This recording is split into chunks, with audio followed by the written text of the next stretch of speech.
Nuclear attack एक ऐसा हमला होता है जिसमें रेडियो एक्टिव मटेरियल्स को विस्फोट करके फैलाया जाता है। परमाणु हमला एक अनियंत्रित चेन रिएक्शन होता है जो परमाणु नाभिकों को विखंडन या विभाजित करके गर्मी, प्रकाश, एयर प्रेशर और रेडिएशन को प्रोड्यूस करता है। एक परमाणु हमले में विस्फोट की गर्मी और विस्फोट से पर्याप्त मौतें और बुनियादी ढांचे का नुकसान हो सकता है, लेकिन उस विस्फोट के बाद जो रेडिएशन निकलता है उससे कहीं ज्यादा नुकसान होता है। न्यूक्लियर एयर बर्स्ट में पैदा हुई एनर्जी का 5% हिस्सा आयोनाइजिंग रेडिएशन के रूप में होता है, जिसमें neutrons, gamma rays, alpha particles और इलेक्ट्रॉन्स होते हैं। इलेक्ट्रॉन्स लाइट की स्पीड से रफ्तार पकड़ते हैं और गामा रेज के बारे में तो आप जानते ही होंगे कि ये हाई एनर्जी इलेक्ट्रोमैग्नेटिक रेडिएशन होती हैं, जिन्हें फोटॉन भी कहा जाता है। इनमें अल्फा और बीटा कणों के विपरीत भार नहीं होता है। गामा रेज में बहुत ही अधिक ऊर्जा होती है और भार के न होने की वजह से काफी दूर तक यात्रा करने में भी समर्थ होती हैं। ये त्वचा और कपड़ों को आसानी से भेद कर अंदर प्रवेश कर जाती हैं। गामा किरणों में इतनी अधिक भेदन शक्ति होती है कि इन्हें रोकने के लिए शीशे जैसे कई इंच घने पदार्थ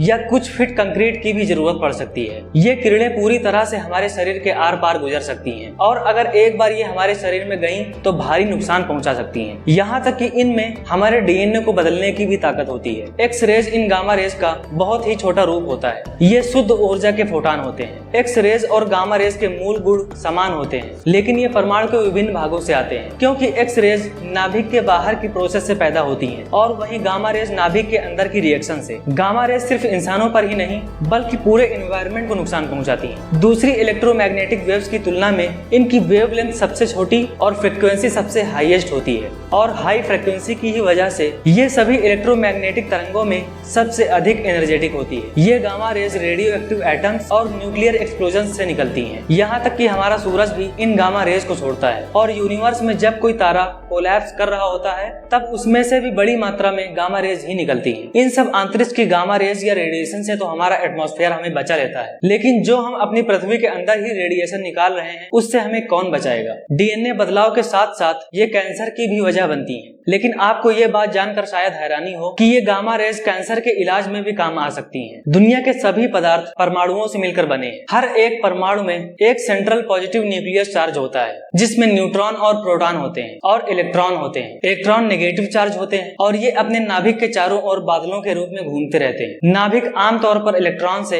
1000 गुना छोटा होता है। परमाणु के नाभिक में प्रोटॉन होते हैं जिनमें इलेक्ट्रॉन के नेगेटिव चार्ज के बराबर पॉजिटिव चार्ज होता है और न्यूट्रॉनों पर कोई चार्ज नहीं होता है। यही अलग अलग तत्वों के परमाणु मिलकर बड़ी बड़ी अनचार्ज्ड इकाइयों का निर्माण करते हैं जिन्हें मॉलिक्यूल्स यानी अणु कहा जाता है। साल 1789 में एक जर्मन केमिस्ट मार्टिन क्लैपरोथ ने यूरेनियम की खोज करी, लेकिन यूरेनियम मेन मकसद के तौर पर 1934 में इस्तेमाल हुआ क्योंकि इटालियन फिजिकिस्ट एनरिको फेर्मी ने एक्सपेरिमेंट्स के दौरान पहली बार न्यूक्लियर फिजन हासिल किया। लेकिन एक ब्रिटिश एस्ट्रोफिजिकिस्ट आर्थर एडिंगटन ने पहली बार 1926 में यह थियरी पब्लिश की कि तारे हाइड्रोजन से हीलियम के फ्यूजन से ऊर्जा पैदा करते हैं, जो एक क्रांतिकारी विचार था। जिसके बाद दुनिया भर के वैज्ञानिक जल्द ही फ्यूजन ऊर्जा की हमारी समझ को आगे बढ़ाने में लग गए। न्यूक्लियर फिजन और फ्यूजन दोनों एक जैसे साउंड करने वाले शब्द सुनने में भले ही एक जैसे लगते हैं, लेकिन इन दोनों में जमीन आसमान का फर्क है। न्यूक्लियर फिजन तब होता है जब एक न्यूट्रॉन बड़े परमाणु से टकराता है, जिससे वो दो छोटे परमाणुओं में टूट जाता है। विभाजित होने के बाद और न्यूट्रॉन रिलीज होते हैं जो एक चेन रिएक्शन शुरू कर सकते हैं। जब हर एक परमाणु विभाजित होता है